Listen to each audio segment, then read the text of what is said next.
Hello friends, இன்றைக்கி நம்ம என்ன பார்க்க போகிறோம்னா, என்னடா இவ ஸ்டார்டிங்லேயே இட்லியே கொலை பண்ணிகிட்ருக்கான்னு பார்க்குறீங்களா? ஸோ இதை வச்சு தான் நான் வந்து சில்லி இட்லி பண்ண போகிறேன். எப்படி பண்ணலான்னு பார்க்கலாமா? வாங்க.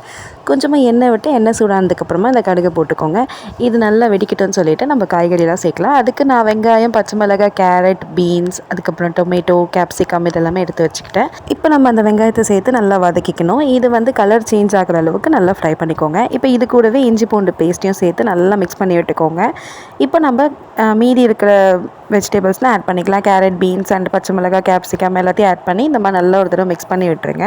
இது கூடவே வந்து ஒரு ஸ்பூன் பட்டர் ஆட் பண்ணி நல்லா மிக்ஸ் பண்ணி விட்டுக்கோங்க. இது சூப்பரான ஃப்ளேவர் கொடுக்கும், டேஸ்ட்டும் கொடுக்கும். அதே மாதிரி நம்ம கட் பண்ணி வச்சு டொமேட்டோவையும் ஆட் பண்ணிக்கலாம். கொஞ்சமாக கருவேப்பிலை, இது நல்ல ஃப்ளேவர் கொடுக்கும். ஸோ இதை நல்லா மிக்ஸ் பண்ணி விட்டுருங்க. இப்போ மசாலாஸ் ஆட் பண்ணிக்கலாம். மல்லித்தூள், காஷ்மீர் தூள் அண்ட் சில்லி பவுடர், அதுக்கப்புறம் கரம் மசாலா, அதுக்கப்புறம் வந்து ஜீரகம் தூள், இது எல்லாமே நான் தேவையான அளவு எடுத்து இதெல்லாம் மிக்ஸ் பண்ணி விட்டுக்கிட்டேன். இப்போ வந்து கொஞ்சமாக பெப்பர் தூள் ஆட் பண்ணிக்கிட்டேன். அதே மாதிரி ஒரு 2 டொமேட்டோவை நல்லா இந்த மாதிரி அரைச்சி அதை எடுத்து சேர்த்துக்கிட்டேன்.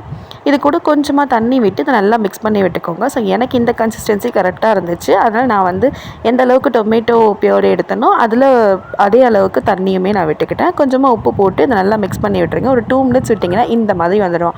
இப்போ கொஞ்சமாக மஞ்சத்தூள் போட்டு இதை நல்லா மிக்ஸ் பண்ணி விட்டிங்கன்னா பாருங்களேன், பார்த்தாலே டெம்ப்டிங்காக இருக்கா? ஸோ இந்த மாதிரி தாங்க வரணும். இந்த டைமில் நம்ம வந்து கட் பண்ணி வச்சுருந்தோம்ல அந்த இட்லியே இதில் சேர்த்துக்கலாம். ஸோ இதை நல்லா மிக்ஸ் பண்ணி விட்டாலே போதுங்க. கொஞ்சம் சூடானா போதும். சூப்பராக சாஃப்டாக அந்த கிரேவியும் அவ்வளோ டேஸ்ட்டாக சூப்பராக இருக்கும். கொஞ்சமாக மல்லித்தூள் தூவி விடுங்க, அவ்வளோ செம்மையாக இருக்குங்க. ஸோ நீங்களும் ட்ரை பண்ணி பார்த்துட்டு எப்படி வந்துச்சுன்னு கமெண்ட் பண்ணுங்கள், லைக் பண்ணுங்கள், ஷேர் பண்ணுங்கள், சப்ஸ்கிரைப் பண்ணுங்கள். டாடா பாய்.